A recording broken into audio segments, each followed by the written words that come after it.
আজান হযরত আসিয়া রাদিয়াল্লাহু তাআলা আনহা দুনিয়াতে কার বিবি ছিলেন? কার? আসিয়া কার বিবি ছিলেন? পৃথিবীর সবচেয়ে বড় জালিম বাদশা, যে দুনিয়াতে নিজেকে খোদা দাবি করেছে, সেই জালিম দুষ্ট সেই স্বৈর শাসকের আর বিবি ছিল আসিয়া। জানি না এই কঠিন আপনার বিপরীত পরিবেশে থাইকা এই জালিম বাদশা ফেরাউন যে নিজেকে খোদা দাবি করতেছে, দেখেন তার গড়ে থাইকাও ইমানের মতো দৌলত হাসিল হয়। ওই রকম জালিম বাদশার কাছে থাকার পরেও ইমানের মতো দৌলত নিয়ে কবরে যাওয়ার সুযোগ হয়। বলেন সুবহানাল্লাহ। আমাদের পরিবেশ কি এত কঠিন? আমরা মা বোনদের পরিবেশ কি এত কঠিন? বলেন না এত কঠিন? একবারে সহজ পরিবেশ। কিন্তু ফেরাউনের বিবি আসিয়ার তার ইমানের পরীক্ষাটা আল্লাহ কুরআনে কারীমে মুমিন মুসলমানদের জন্য, নারী এবং পুরুষ সবার জন্য আল্লাহ সূরা তাহরিমের 11 নম্বর আয়াতে জগৎবাসী মুমিন বান্দাদের জন্য, ইমানদারদের জন্য, আল্লাহ ওয়ালাদের জন্য, সবার জন্য একটা দৃষ্টান্ত দিয়েছেন, উদাহরণ দিয়েছেন। এই উদাহরণটা হলো জগৎ বিখ্যাত মহিয়সী গরিয়ান এক মহিলা, আমাদের মা আম্মাজান আসিয়া রাদিয়াল্লাহু তাআলা আনহার ঘটনাকে আল্লাহ কুরআনে এনে মুমিনদের জন্য উদাহরণ স্থাপন করেছেন। বলেন সুবহানাল্লাহ। হে পুরুষ নারী, আমার কথায় কষ্ট পাচ্ছেন আপনারা? শুনবেন, ওয়াজ তো প্রায়শই হয়, একটু মন দিয়ে শুনবেন। এত শীত না যে কষ্ট হচ্ছে, তো এই কথাগুলা বোঝার দরকার। তো বলতে চাচ্ছিলাম, ওই এত কঠিন পরিস্থিতির মধ্যে জীবনে আসিয়া রাদিয়াল্লাহু তাআলা আনহা কখনো আপনার একটা তৃণলতাও বাঁকা করে নাই। সব সময় রাজপ্রাসাদে বাদশার শাহজাদি এত দাবি উন্নত কাপড় চোপড় পরে জীবনে কোনোদিন মাটির মধ্যে পা লাগে নাই। নরম কোমল মানে সুন্দর মখমল কার্পেটের উপর দিয়া হেঁটেছেন, কোনো কষ্ট কি জীবনে বুঝে নাই। এমন ফুল সজ্জার বিছানা ওনার পিঠ থেকে আলাদা হয় নাই। এত বড় ফেরাউন যে নিজেকে খোদা দাবি করেছে, তার বিবি আসিয়া ওই রকম ফেরাউনের ঘরে থাইকাও ইমানের মতো দামি দৌলত গ্রহণ করেছে। বলেন সুবহানাল্লাহ। এই ঘটনাটা আল্লাহ কুরআনে কারীমের সূরা তাহরিমের মধ্যে এই ঘটনাটা আল্লাহ আইনা বলতেছেন, হে জগৎবাসী মুমিন, তুমি পুরুষ হও আর নারী হও, পুরুষ হও আর নারী হও। তোমার জন্য তুমি আসিয়াকে দেখো, তোমার ইমান কেমনে বাঁচাবা, তোমার বন্ড পীরের কবল থেকে তোমার ইমান কেমনে বাঁচাবা, তোমার ইমান কেমনে নিয়া কবরে যাবা। বন্ড প্রতারক যারা ধোঁকাবাজ মানুষদেরকে ধোঁকা দিয়া জাহান্নামের পথে দৌড়ায়া গান বাজনার পথে দৌড়াইতেছে, বেপরদা অবস্থায় নারী পুরুষ মিলে পীরের বাড়িতে দৌড়াইতেছে, এই সমস্ত গুনার কাছ থেকে ফিরাইবা কেমনে তোমার ইমান, তোমার আমল, তোমার জীবন বাঁচাইবা কেমনে। তোমার জন্য মডেল হলো, তোমার জন্য নমুনা হলো, তোমার জন্য আদর্শ হলো 30 পারা কুরআন সূরা তাহরিমের 11 এবং 12 নম্বর আয়াতগুলোর মধ্যে আল্লাহ আসিয়া রাদিয়াল্লাহু তাআলা আনহার ঘটনা মুমিনদের জন্য উদাহরণ দিয়েছেন। বলেন সুবহানাল্লাহ। আমরা পুরুষ লোকদের জন্য উদাহরণ কার দিয়েছেন আল্লাহ? আমার কথা বুঝে না। আমাদের জন্য উদাহরণটা কারে ফলো করতে বলছেন? আসিয়া পুরুষ না নারী? আসিয়া কার বিবি? দুনিয়াতে ফেরাউন। তো ওই ফেরাউন হলো, সে নিজেকে খোদা দাবি করছে। এই ঘটনা চক্রের ফাঁক দিয়ে আল্লাহর দয়ায় এই কঠিন পরিস্থিতিতে আসিয়া ইমানের মতো দৌলত গ্রহণ করে মুসলমান হয়ে গেলেন। বলেন সুবহানাল্লাহ।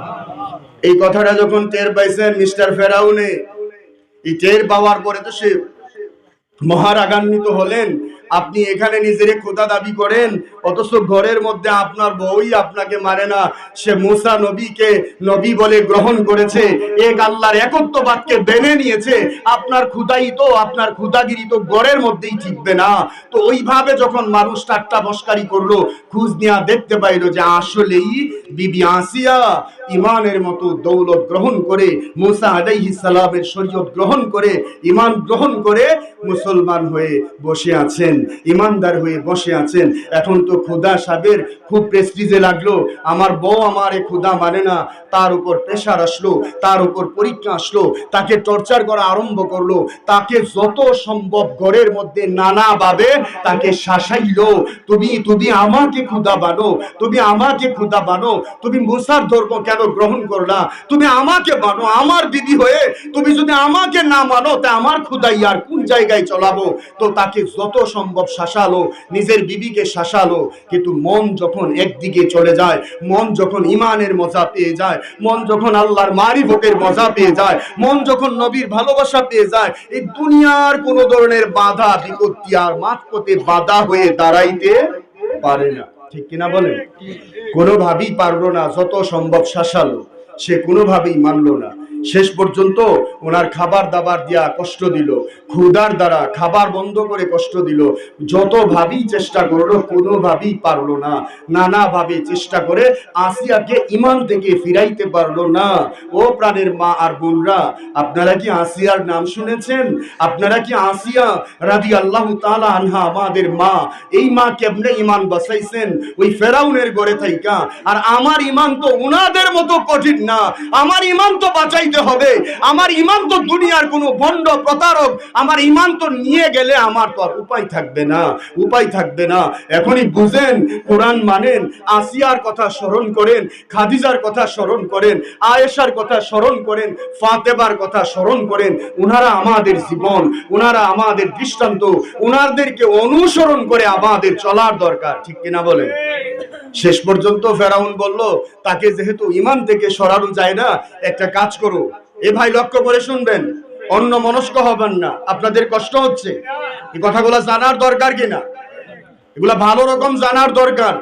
এগুলা জানার মজলিস হয় না, এরকম তালিমি মজলিস হয় না, খালি রং তামাশার মজলিস হয়, খালি খেল তামাশা, বাজার, রং তামাশা, মেলা, খেলা, রং তামাশাই আপনার ওয়াজ হইল, ওইভাবে রঙ্গে রঙ্গে দিন কাইটা যায়, আমার সোনার জীবনটা বদলায় না।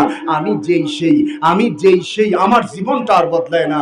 ও মা বোনরা, পুরুষরা, আমাদের সবার জন্য আল্লাহ দৃষ্টান্ত দিয়েছেন আসিয়ার জীবন, একজন মহিলার জীবন আমাদেরকে মানতে বলেছেন। তোমরা লক্ষ্য করো, দৃষ্টান্ত হিসাবে দিয়েছেন আসিয়া রাদিয়াল্লাহু তাআলা আনহার ইমানের অগ্নি পরীক্ষাকে কোরআনে উপস্থাপন করে আমাদেরকে হেদায়েতের পথ দেখিয়েছেন, আমাদেরকে সবক নেওয়ার, শিক্ষা দেওয়ার সুযোগ দিয়েছেন। বলেন সুবহানাল্লাহ। কোনোভাবেই মানাইতে পারলেন না। শেষ পর্যন্ত আপনার বলল, বাহিনীকে ডাক দিল, আপনার বাদশা তো ফেরাউন তো খোদা দাবি করে, তার সাঙ্গ পাঙ্গরা তার শাহী খানায় রাজ দরবারের মধ্যে বলল, আসিয়াকে নিয়ে আসো, আসিয়াকে আজকে এখানে শাস্তি দেওয়া হবে, দরবারে এনে শাস্তি দেওয়া হবে, তাকে আপনার আঘাত করা হবে, বেত্রাঘাত করা হবে। এই রকম ঘোষণা করে আসিয়াকে সে শুরুতে শাসালো, এরপরে বন্দি করলো, এরপরে আপনার কারাগারে নিল। কোনোভাবেই যখন ইমান থেকে সরাইতে পারলো না, শেষ পর্যন্ত বলল, আসিয়াকে দরবারে নিয়ে আসো। একজন মহিলার ইমান, তাকে বলতেছেন দরবারে নিয়ে আসো। ওই দরবারে এনে মানুষের সামনে আসিয়াকে আপনার আঘাত করলো, চাবুক দ্বারা মারতে মারতে, আঘাত করতে করতে একবারে রক্তাক্ত করলো। আসিয়ার শরীর থেকে রক্ত বের হচ্ছে। ফেরাউন যত শাসাচ্ছে, ফেরাউন যত কষ্ট দিচ্ছে, যত আঘাত করছে, আসিয়ার দিলের মধ্যে আল্লাহর ভালোবাসা, আসিয়ার দিলের মধ্যে নবীর ভালোবাসা, আসিয়ার দিলের মধ্যে ইমানের গভীরতা, আসিয়ার দিলের মধ্যে আমলের গভীরতা ততই বাড়তেছে, যত বাড়ছে ততই বাড়ছে। বলল, বেঈমানের দল, আমাকে যত খুশি পারো, আমাকে যত খুশি পারো, কোনো দুঃখ নাই, কষ্ট নাই, আমাকে মারতে মারতে মারতে মারতে একবারে মারিয়া ফেলো, তারপরেও আমার দুঃখ নাই। আমার দিলের মধ্যে আল্লাহর ভালোবাসা, আমার দিলের মধ্যে নবীর ভালোবাসা ঢুকে গেছে।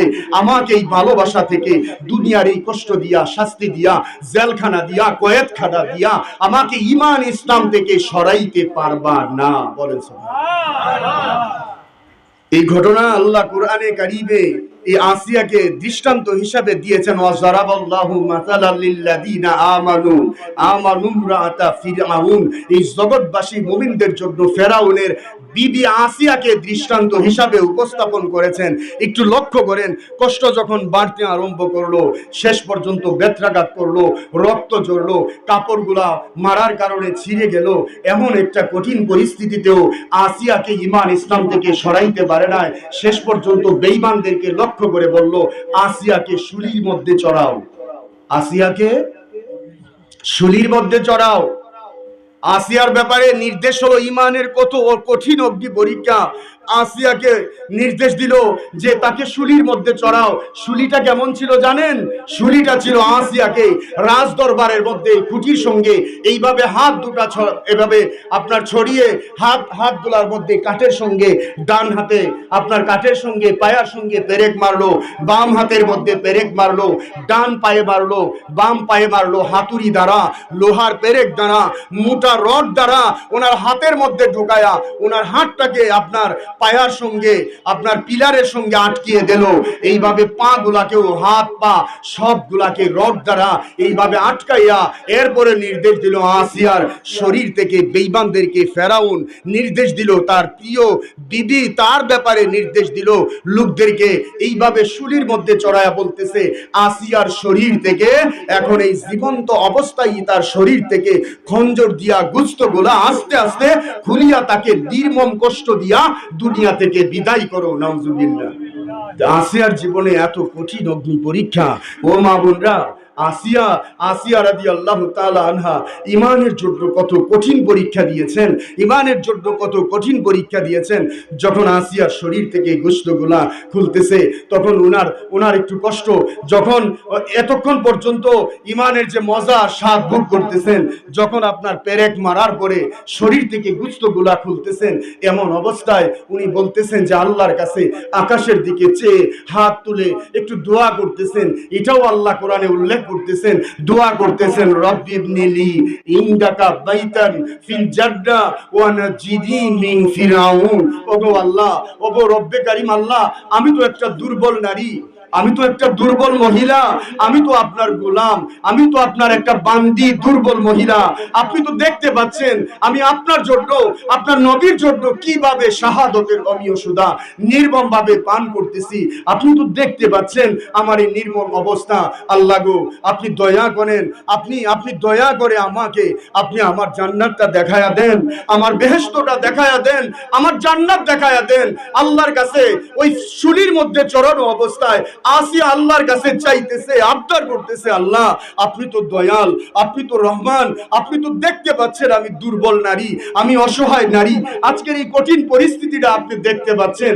আল্লাহ আপনি দয়া করে আমাকে আমার জান্নাতটা দেখান, আমার জান্নাতের বাড়িটা দেখান, যেই জান্নাত যেই বাড়িটা হবে আপনার প্রতিবেশী রূপে। রব্বি ইবনিলি ইনদাকা বাইতান ফিল জান্নাহ ওয়া নাজিনি মিন ফিরাউন। বলতেছেন আমাকে আমার জান্নাতটা দেখান, আমার বাড়িটা দেখান, আমার বাড়িটা দেখান, যে জান্নাতটা হবে এমন জায়গায় আল্লাহ, যে জান্নাতে আমি হব আপনার প্রতিবেশী। বলেন সুবহানাল্লাহ। কত বড় দোয়া আসিয়া করতেছেন। এই ফেরাউনের নির্মম অত্যাচারে ইমানের কঠিন অগ্নি পরীক্ষার মধ্যে পড়েও ইমান ছাড়ে নাই, ইসলাম ছাড়ে নাই, আল্লাহর ভালোবাসা ছাড়ে নাই, নবীর ভালোবাসা ছাড়ে নাই, আর আল্লাহর মারিফতের ব্যবসা করে ডুবে চোখের পানি ফেলে আল্লাহর কাছে সাহায্য চাইতেছেন। গো মা, ও মা বোনরা, শুনছেন কি আসিয়ার কথা? আসিয়া বলতেছেন আল্লাহ গো, আপনি আমাকে জান্নাতটা দেখান, আপনি আমাকে বেহেশতটা দেখান, যে বেহেশতে আপনি আমার প্রতিবেশী হবেন, আপনি আমার প্রতিবেশী হবেন। এই দুয়ার পরে সঙ্গে সঙ্গে আল্লাহর কুদরতি দরবারে জুস মারলো, আর সে মোয়াল্লাতে কেঁপে উঠলো, তরতর করে কেঁপে উঠলো, জুস মারলো, আর জান্নাতের সবগুলা দরজা, বেহেশতের সবগুলা দরজা একটা একটা করে সবগুলা দরজা খুলে গেল, সবগুলা দরজা খুলে গেল। বেহেশতের রক্ষী দারোয়ান ফেরেশতা রেদওয়ানকে বলল, রেদওয়ান যাও, আমার গোলাম বান্দি, আমার দুর্বল অসহায় বান্দি দুনিয়াতে আমার জন্য, আমার নবীর জন্য এত কঠিন পরীক্ষা দিচ্ছে, তুমি যাও না, এই কঠিন পরিস্থিতিতে বেহেশতটা দিয়া, তার জান্নাতটা দিয়া, তার জন্য যে সুন্দর বাড়ি বানাইছি, জান্নাতে যে সুন্দর ঘর বানাইছি আল্লাহ, সেই ওই রেদওয়ানকে বলতেছে সেই ঘরটা নিয়ে আসিয়ার সামনে দেখাও। বলেন সুবহানাল্লাহ।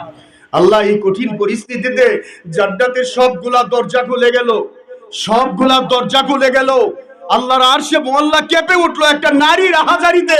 আজকের মা বোনরার এই আহাজারি নাই, আজকের মা বোনরার 5 ওয়াক্ত নামাজ নাই, আজকের মা বোনরা আসিয়ার মতো না, আজকের মা বোনরা খাদিজাকেও মানে না, আজকের মা বোনরা আছে শুধু গান বাজনা রং তামাশা, খালি পীরের কাছে দৌড়ানো, আরে পীরের কাছে বেহায়া হয়ে দৌড়ানো। এই সবগুলা বন্ধ করেন, সবগুলা বন্ধ করেন। ভালো হবে, ইমান নিয়ে কবরে যাইতে হবে, আসিয়ার মতো ইমান বানাইতে হবে। আসিয়া এত শত কষ্ট যন্ত্রণায়ও শরীর থেকে জীবন্ত অবস্থায় গুস্তগুলা খোলার পরেও এরপরেও ইমান ছাড়ে নাই, ইসলাম ছাড়ে নাই। আল্লাহর কাছে জান্নাতের বাড়ি দেখতে চাইছেন, আল্লাহ ফেরেশতা দিয়া আসিয়ার সামনে জান্নাতের বাড়ি নিল, ওই বাড়ির দিকে তাকায়া মুস্কি হাসি দিল, দুনিয়ার কষ্টের কথা ভুলে গেল, ওই ফেরাউনের শুলির কথা ভুলে গেল, আঘাতের কথা ভুলে গেল।